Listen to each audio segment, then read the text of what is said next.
You know, there's a big conversation about whether World War III is about to start or the Civil War has already begun. And Gen Z are so anxious about money, they can't sleep. They're dealing with it by bed rotting and watching TV instead of budgeting. So there's an article that says, will Gen Z fight World War III? And no, I don't know, maybe. Gen Z are at that age, the younger Gen Z. Older, you may get out of this one. But it is fascinating that, Gen Z has no purpose. They are listless, lying around, don't know what to do, and maybe they'll get their purpose on the battlefield. I mean that somewhat jokingly, but kind of not really, so it's pretty worrying. But, we are seeing a bunch of Gen Z men be based. They are sort of waking up to what's going on in this country. They feel like there is an irresponsibility from these older generations, and they are turning to the right, to hard work, to meritocracy, to family, to religion. There may be a saving grace for the Gen Z crowd just yet. Yahoo Life reports inflation is stubborn, unemployment is rising, and Federal Reserve Chair Jerome Powell has even confirmed that Gen Z grads just can't get a break. But the youngest generation of workers already know that. In fact, they're so anxious about the state of the economy right now, they can't even sleep. So what are they doing about it?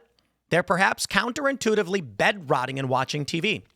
Mattress company Amerisleep analyzed how the economy is impacting America's sleep. And nearly half admitted they're not getting any because of financial stress. The same percent say their sleep has gotten worse since the start of President Trump's tariff hikes. And they're so worried about the economy that they're even waking up in the middle of the night. Jeez, dude. This is crazy. The stress and the anxiety, man. But Gen Z have it the worst. The bright young minds of tomorrow are in the generation most likely to lie awake thinking about money. A staggering 7 in 10 can't sleep because they're so stressed about rising prices, rent, and job security. Yet rather than turning to practical measures like budgeting or building an emergency fund, many are opting for passive comforts through screens. Gen Zers report doom scrolling social media, a habit more likely to feed their worries than fix them, or staring at the TV. 1 in 3 admit to bed rotting, staying in bed for hours on end to cope. Of course, you realize if you write in an article, Tim Pool will read it. I think a lot about when I was a late teen and in my early 20s and what I would do differently if I went back in time. Because my life today is very, very different. I wake up, I do work, I build brick by boring brick every single day. And I can't believe it. It's the end of September. I was thinking about how time flies. I'm like, I can't believe it's 2025. Where's the time gone? Well, every day I wake up, read the news, talk about it, skate, eat, hang out with family, or do some, administrative work, then do Timcast IRL, and it moves. And from that, it's just gotten bigger and bigger, and the company has grown. And I thought to myself, what would I do if I woke up and I was 18? And what's funny is I would do something completely different than what I did back then. I didn't know what to do back then. I think it's true for a lot of people. Where do you even begin? Well, now I know. There were a lot of things that I was good at, computers particularly. I'd just keep doing that. And I'd wake up and I'd lay a brick every single day. And eventually you have a tower, a beautiful brick tower. Instead of laying around watching TV, sitting at the park or skating, I'd say, what can I do today? And what was funny is that even when I was younger, I had that in me and I wanted to know. I couldn't figure it out. And then eventually I started working towards something, started building upon it, and then figured it out. And so I look now at these Gen Zers that are lying in bed with no idea what to do, and I feel that our society has failed young people. It failed my generation. That's why they're stunted. It's failing Gen Z. But it's also why people like Andrew Tate and Jordan Peterson rose to prominence. It's why people like Joe Rogan, young men, are saying, just tell me where to start laying the bricks and I will do it. Unfortunately, for most of Gen Z, they don't even know where to begin. They can't figure it out. They are shamed and shunned for following some of these people. And I'm not sitting here telling you that Andrew Tate's the guy who's going to lead you to victory or anything like that. I'm just saying this is why young people go and watch his content, because they just want to be told how to start building. They say avoidance tactics can make you feel more in control when the world feels uncertain. But in reality, avoiding confronting your finances head on and seeking a quick boost of dopamine instead only delays facing your anxiety. Instead of pushing worry into the back of your mind, only for it to rear its ugly head at midnight, experts suggest establishing a worry window earlier in the day. I just want to punch the monitor. A worry window. Worrying. I don't worry. I don't. Every day I stand and I face the flames, and y'all can do it too. There are fears, there are worries, and they do not stop me. You know, some people think that you shouldn't be afraid. Just do it. Well, fear is fine. Facing your fears is important. Knowing your limits is just as important. I had a buddy who skated, a skateboarder dude. I haven't seen him in years, but we were skating. He was super good, and one day he got hurt, and he said, I got carried away. That's how he described it. And I thought that was an interesting way to put it. He had no fear, and he went beyond his limits, and he got hurt. Fear is fine. Worry windows, however, is insane. Give yourself 15 to 20 minutes to write down your concerns and any potential solutions. Then remind yourself you've already addressed them when they resurface at night. Jeez. For doom scrolling, set a phone curfew 1 hour before you go to bed. Replace the scrolling habit with a more calming activity. Don't. Stupid. Read things that can actually help you.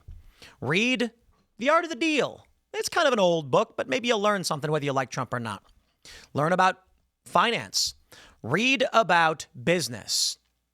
Instead of scrolling through random videos at night, scroll through channels that seek to aid you. Learn about crypto. You should be laying bricks, one day at a time. Doom scrolling is a waste of your time, but it's fine if you do, so long as you are improving upon yourself. I can't stand this. Have a worry window and write down your solutions, and it's just like, ugh. How about you just, I don't know, do push-ups? Here, okay, I can't speak for the ladies, but for the guys at least. I mean, ladies, you can do push-ups too. But for the guys, you ever get worried? Do 10 push-ups. Just 10. Just 10. One pull-up maybe. Do some push-ups. Start improving yourself where you know you can. I got to be honest. Gen Z makes up for this video, this channel. It's probably, I don't know, 28% of the viewing audience. And I hope you guys are learning something important and improving upon yourselves from everything that I've described and many of these other individuals. Because if you just sit around and play these stupid games, we're cooked. But I'm going to be honest with all of you. I think we're cooked either way. Even if a third of Gen Z are moving to the right and figuring things out, the rest of Gen Z is not. Gen Alpha is half the size of the Millennial and Gen Z generation, so I am not confident we will have the workforce, the labor force, or the community to build and protect that which lies before us. So I don't know if there are good answers. The solution then becomes stop doom scrolling, stop worrying, and start building. Because the direction that we're going, be it World War III, Civil War, or just social collapse, pick which road it's going to be. And what is your plan for the future? Knowing that we have these high probability events before us, with no guarantee they happen, what can you do now that will only be a net positive? I bought a bunch of emergency food, and the left made fun of me for it. Look at Tim, he's selling emergency food, he's so dumb. And I'm like, what's the worst case scenario if you have emergency food? I will eat it. I will eat my emergency food. And in the event that there's no civil war or conflict or crisis, then it just stays in my cupboard. And then at some point, I'll just eat it. What about those who don't have any? What are the people who've literally done nothing to prepare for a crisis, be it a storm? Well, then you don't have it when you need it. If nothing happens, if there's no civil war, if there's no World War III, if there's no conflict, there's no crisis, who cares? Just eat the food. And that's my point. What are you doing in that vein where the actions you take today will benefit you no matter what? Are you in shape? I exercise almost every single day. To be fair, I haven't skated in a couple weeks. Doing a lot of work. That is what it is.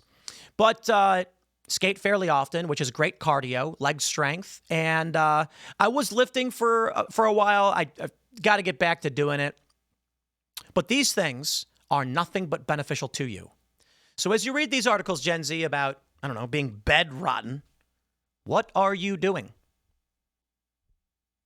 Don't lay in bed and do nothing.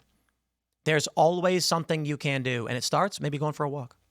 I'll leave it there. Smash the like button. Share the show with everyone you know. Stay tuned. More to come throughout the day. Thanks for hanging out. We'll see you on the next segment.